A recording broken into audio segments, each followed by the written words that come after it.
കോടിക്കണക്കിന് രൂപയുടെ മൂല്യമുള്ള അതിലേറെ പൊതുസമൂഹത്തിൻ്റെ വികാരമായിട്ടുള്ള അയ്യപ്പൻ്റെ സ്വർണ്ണപ്പാളി കവർച്ച ചെയ്തെടുത്ത് മാസങ്ങൾ പിന്നിടുമ്പോഴും SITയുടെ നേതൃത്വത്തിൽ അന്വേഷണം നടന്നിട്ടും ഈ നിമിഷം വരെ തൊണ്ടി മുതൽ കണ്ടെടുക്കാൻ സാധിക്കാതിരിക്കുന്നതും കഴിഞ്ഞ നിരവധി ദിവസങ്ങളായി SIT നിശ്ചലാവസ്ഥയിലായിരിക്കുന്നതും ബഹുമാനപ്പെട്ട കോടതിയുടെ മുമ്പാകെയുള്ള ഈ സാഹചര്യത്തിൽ അതീവ ഗുരുതരമായിട്ടുള്ള ഈ കേസന്വേഷണം കോടതിയുടെ മുൻപാകെ BJP അപേക്ഷിക്കുകയാണ് CBIക്ക് കൈമാറാൻ തയ്യാറാകണം. യഥാർത്ഥത്തിൽ SITയുടെ ഉദ്യോഗസ്ഥന്മാർ ഇത് കണ്ടെത്തണം എന്ന് ആഗ്രഹിച്ചിരുന്നു എങ്കിൽ ചോദ്യം ചെയ്യേണ്ടത് കേരളത്തിന്റെ മുഖ്യമന്ത്രിയെയാണ്. സ്വർണ്ണപ്പാളിയും അയ്യപ്പന്റെ എല്ലാ വസ്തുവകകളും സംരക്ഷിക്കുമെന്ന് ഭരണഘടന തൊട്ട് സത്യം ചെയ്ത നമ്മുടെ മന്ത്രിമാരുള്ള ഈ കേരളത്തിൽ ആഭ്യന്തര വകുപ്പ് കൈകാര്യം ചെയ്യുമ്പോൾ എല്ലാ ക്യാമറ കണ്ണുകളെയും ഇരുട്ടിലാഴ്ത്തിക്കൊണ്ട് വാഹനം അവിടെ വന്ന് നിന്നതും വാഹനത്തിനകത്ത് സ്വർണ്ണപ്പാളികൾ ചുരുട്ടിയെടുത്ത് കൊണ്ടുപോയതും എല്ലാം ഈ പൊതുസമൂഹത്തിന്റെ മുന്നിൽ നിലനിൽക്കുകയാണ്. BJPക്ക് പറയാനുള്ളത്, മുഖ്യമന്ത്രിയെ ചോദ്യം ചെയ്താൽ ഈ സ്വർണം എവിടേക്ക് പോയി എന്നും ആ ഡീലിൽ എത്രയാണ് കിട്ടിയതെന്നും വളരെ വ്യക്തമായി കേരളത്തിന്റെ പൊതുസമൂഹത്തിന് ബോധ്യപ്പെടും. അതിന് പരമോന്നത നീതിപീഠത്തോട് ഭാരതീയ ജനതാ പാർട്ടി അപേക്ഷിക്കുകയാണ്. ശബരിമലയിൽ ആചാര ലംഘനം നടത്തിയപ്പോൾ കേരളത്തിന്റെ പൊതുസമൂഹം മാർക്സിസ്റ്റ് പാർട്ടിക്ക് തിരിച്ചടി നൽകിയിട്ടുണ്ട്.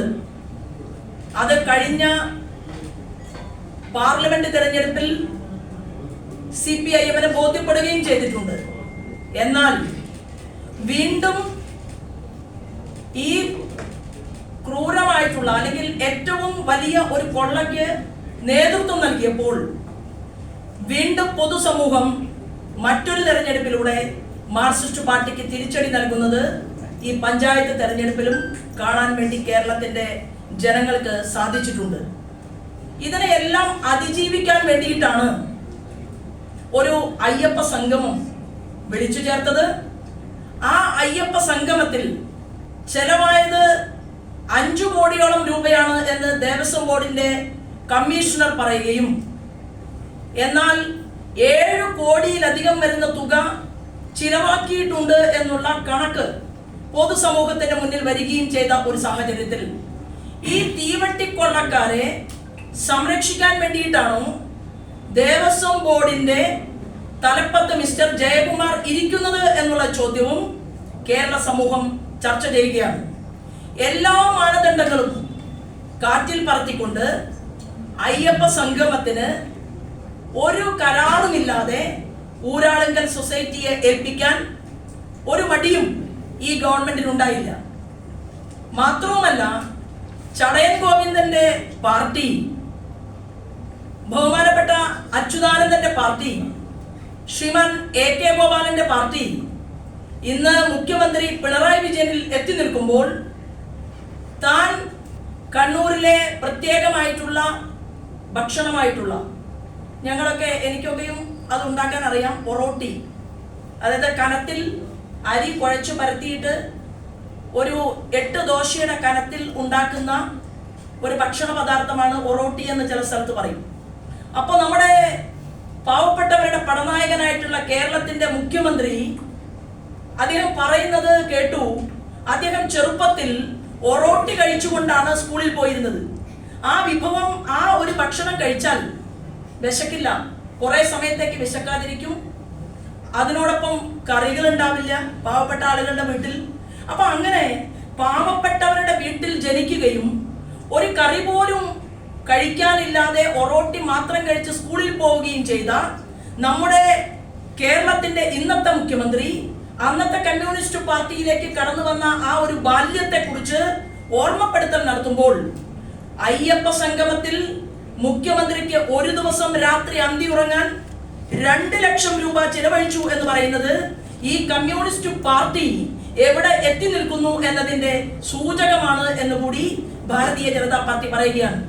നല്ലവരായിട്ടുള്ള മാർക്സിസ്റ്റ് പാർട്ടിയിലെ സഖാക്കന്മാർ ഈ വിഷയത്തെ കുറിച്ച് പരിശോധിക്കണമെന്നും കേരളത്തിൽ നിന്ന് അഖിലേന്ത്യാ തലത്തിലേക്ക് എത്തിയിട്ടുള്ള മാർക്സിസ്റ്റ് പാർട്ടിയുടെ അഖിലേന്ത്യാ ലീഡർ ശ്രീമാൻ MA ബേബി ഈ വിഷയത്തോട് അയ്യപ്പ മഹാസംഗമത്തിൽ മുഖ്യമന്ത്രി പിണറായി വിജയന് ഒരു രാത്രിയിൽ ഉറങ്ങാൻ 2 ലക്ഷം രൂപ ചെലവഴിച്ചതിനെ കുറിച്ച് പൊതുസമൂഹത്തോട് മറുപടി പറയണം എന്നും ഭാരതീയ ജനതാ പാർട്ടി ആവശ്യപ്പെടുകയാണ്.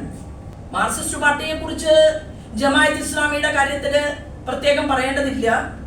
1996 മുതൽ 2006 വരെ ഇതേ ജമാഅത്ത് ഇസ്ലാമിയെ കൂട്ടുപിടിച്ചതാണ് CPM. എന്നാൽ CPMലെ നേതാക്കന്മാർ അത് മറന്നു, കേരളത്തിന്റെ പൊതുസമൂഹം അത് മറന്നിട്ടില്ല. ജമാഅത്ത് ഇസ്ലാമിയുടെ അമീറുമായി മാർക്സിസ്റ്റ് പാർട്ടിയുടെ സംസ്ഥാന സെക്രട്ടറി ആയിട്ടുള്ള അന്നത്തെ സംസ്ഥാന സെക്രട്ടറി ആയിരുന്ന മിസ്റ്റർ പിണറായി വിജയൻ ജമാഅത്ത് ഇസ്ലാമിയുടെ അമീറുമായി ചർച്ച നടത്തിയത് അവരുടെ AKG സെന്ററിൽ ഇരുന്നുകൊണ്ടാണ്.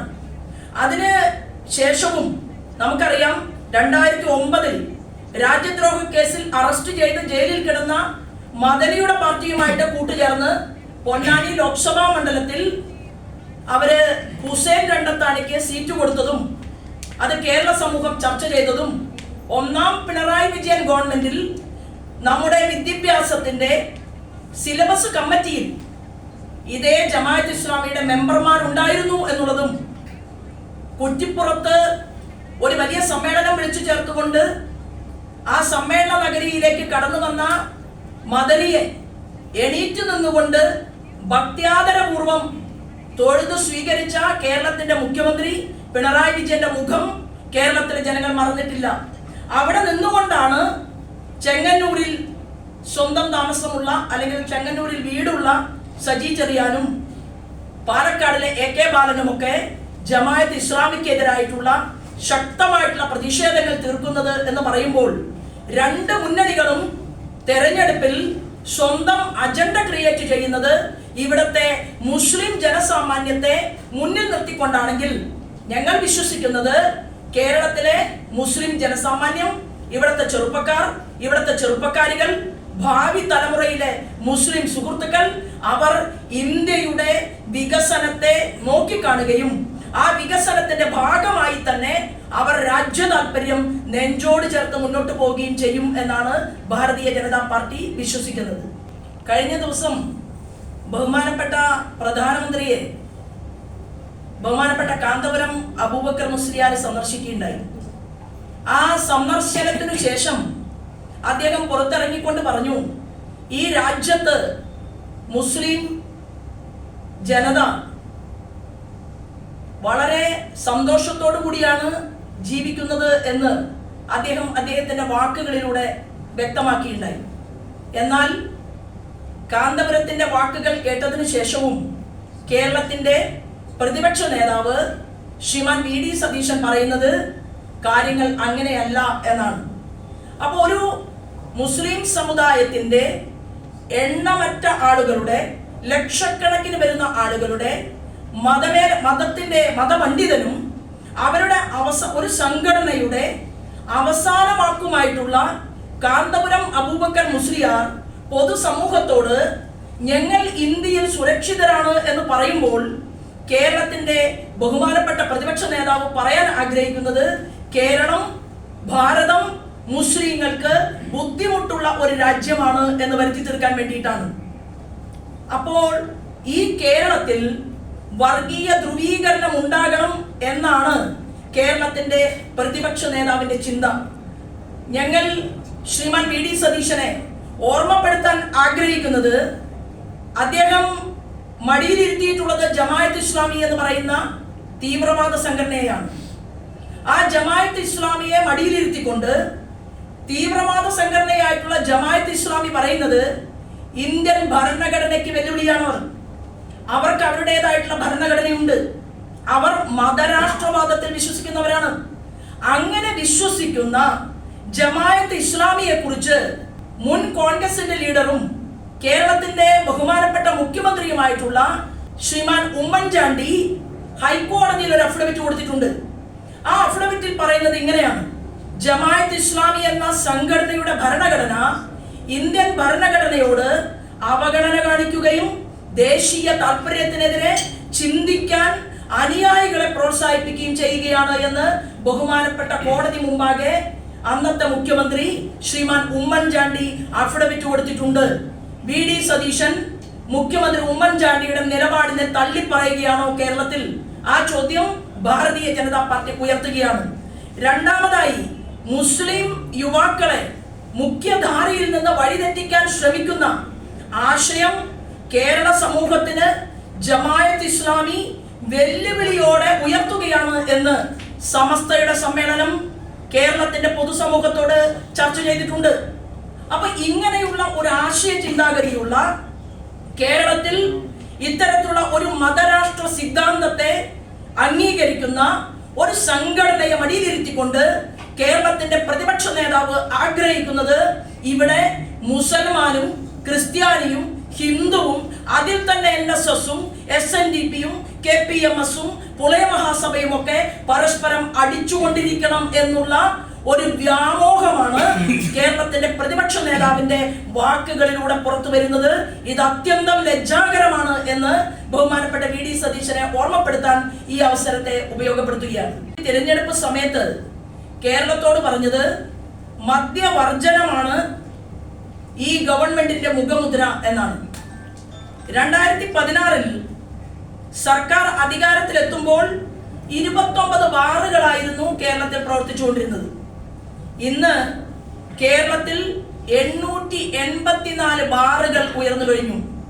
ചോദിക്കുന്നവർക്കെല്ലാം പെട്ടിക്കട കൊടുക്കുന്നത് പോലെ ബാറുകൾ അനുവദിച്ചു കൊടുക്കുന്ന ഒരു ഗവൺമെന്റായി പിണറായി വിജയൻ ഗവൺമെന്റ് മാറിയിരിക്കുകയാണ്.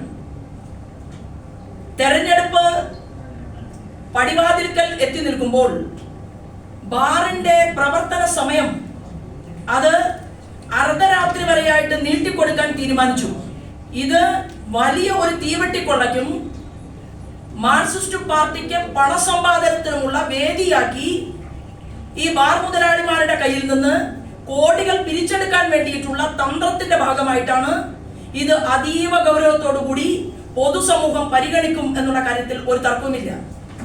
ഇതിന് കാരണമായി കഴിഞ്ഞ ദിവസം ചെറുപ്പക്കാരനായ ഭാവി കേരളം പ്രതീക്ഷയോടെ നോക്കുന്ന ഏത് പാർട്ടിക്കാരനുമാകട്ടെ പ്രതീക്ഷയോടുകൂടി നോക്കേണ്ട ഒരു വ്യക്തി മിസ്റ്റർ MP രാജേഷ്, അദ്ദേഹം എക്സൈസ് മന്ത്രിയാണ്.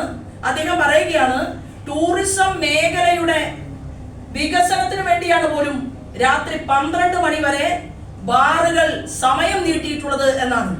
അതിനർത്ഥം എന്താണ്? ഇന്ത്യയിൽ ടൂറിസം വികസനത്തിന് വേണ്ടി ഏറ്റവും പേരുകേട്ട നിരവധി സംസ്ഥാനങ്ങൾ നമ്മുടെ നാട്ടിലുണ്ട്. ഗുജറാത്ത് ഇന്ത്യയിൽ 4ാം സ്ഥാനത്താണ്. ആ ഗുജറാത്തിൽ സമ്പൂർണ്ണ മദ്യവർജനമാണ്.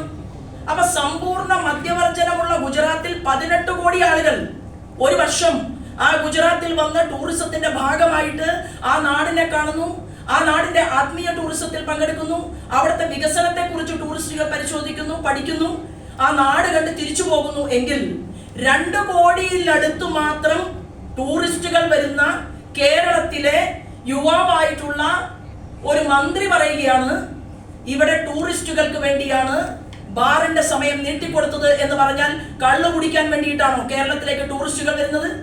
അതാണോ കേരളത്തിന്റെ വകുപ്പ് മന്ത്രിയുടെ ഭാഷ? ഈ കേരളത്തിൽ അഡ്വഞ്ചർ ടൂറിസത്തിനെ വർദ്ധിപ്പിക്കാൻ, ആത്മീയ ടൂറിസത്തിനെ വളർത്താൻ, ഈ കേരളത്തിലെ യുവാക്കൾക്ക് തൊഴിൽ കിട്ടാൻ സാധിക്കുന്ന രീതിയിൽ നമ്മുടെ കേരളത്തെ കുറിച്ച് ലോകം അറിയേണ്ടത് ദൈവത്തിന്റെ സ്വന്തം നാട് എന്നാണ്.